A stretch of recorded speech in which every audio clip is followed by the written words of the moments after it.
Hey, what's up, y'all? It's Aquila Beats, and today I'm going to be showing y'all how to make a Polo G sample.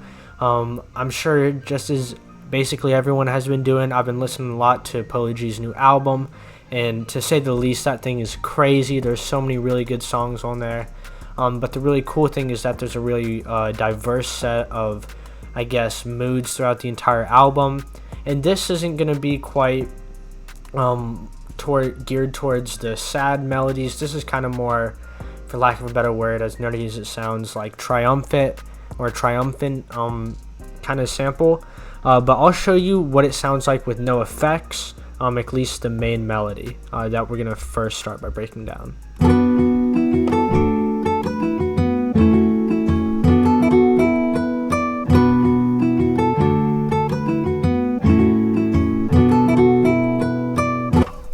So as you can hear, it has that kind of Polo G flair.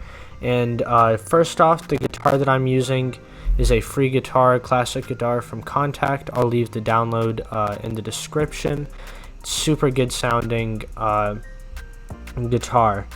But the first thing to keep in mind that I do, not only on Polo G samples, but basically in general, is to always make sure that your velocities down here are randomized, or at least there's some variation somewhat in some places, so that it sounds like it's actually being played from a real person, because that's something that you can kind of take advantage of with these really good VSTs, such as this free one. It sounds like a real guitar, but having these velocities makes it even better. And the way you can do this is if you click on this wrench tool up here, you can go to randomize, then you can do velocity, and just change that around. You can also do panning, which is really cool in hi-hats, but that's kind of beside the point. But first off, just to get into it, what you really want to do is do a melody that does a lot of like jumps that are just two notes apart. So as you can see, I'm doing a jump between A and B pretty often. I have A, B here, A, B here, A, B here, A, B, like it's all throughout the thing. Then you also see that there's also F sharp down to E. And then also here you even see B to C sharp. And what this does is it just sounds really nice. This is what a lot of vocal melodies are. If you break down a lot of vocalists, what they do is, for these really catchy melodies, they're just going up between two notes and doing two-note intervals, and that just really helps. It's just super catchy, and that's what you want with these Polo G melodies. You want something catchy, and you don't want to have too much tension, especially if you're trying to make something that's a little more upbeat, such as what I went for here. Then another thing to keep in mind is that you want to strum all your instruments, strum pianos if you have them, but especially for guitar, one, it makes it sound more realistic because it's basically impossible to play a chord all at once on a guitar.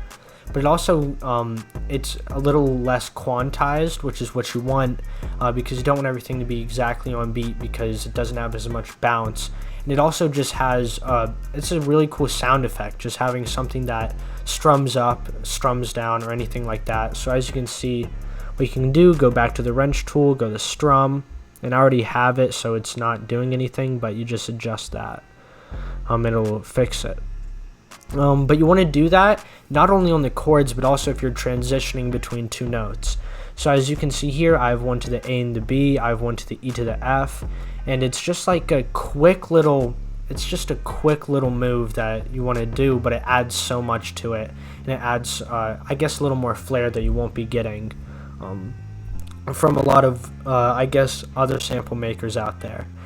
And then another cool thing you can do if you want to kind of have your melody progress more is you can add bass notes halfway through the sample. So as you can see here, I have 1 through 5, there's no bass notes, but then since I know my chords, I just have the bass notes and the chords there.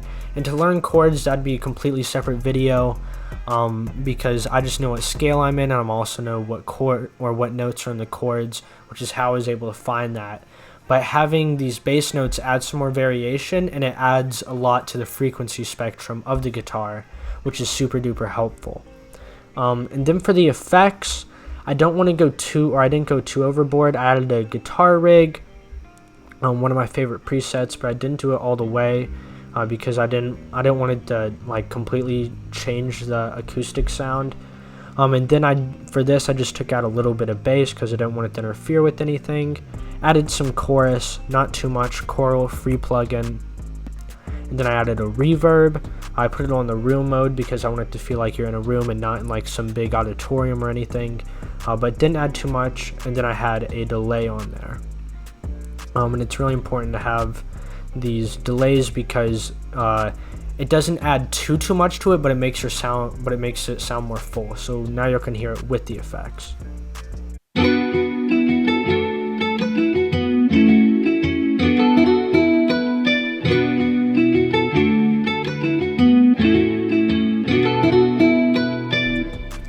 Then also you could hear there like really the impact of the bass notes. It really it makes the chords more powerful.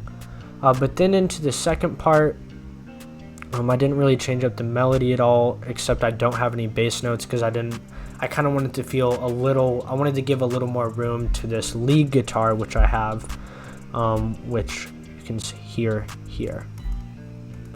1 second, let me put all the effects on. So actually no, I'm going to take them off and I'll let y'all listen, then I'll turn on the effect.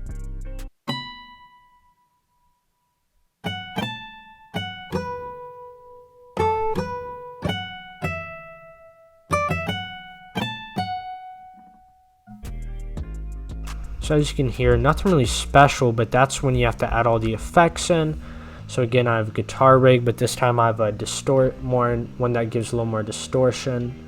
RC20 retro color using one of my presets, floater.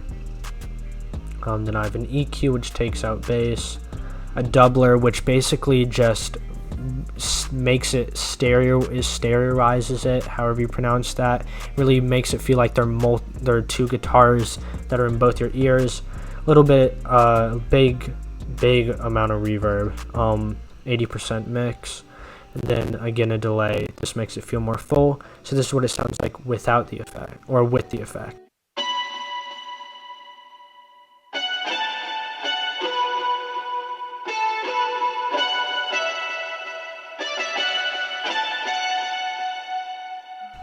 Then you can also hear that I glide that last note, and gliding, I only know how to do it with my MIDI keyboard because I have a pitch modulation wheel, but I'm sure that there's a way that you can do it by going to like channel pitch and maybe doing that.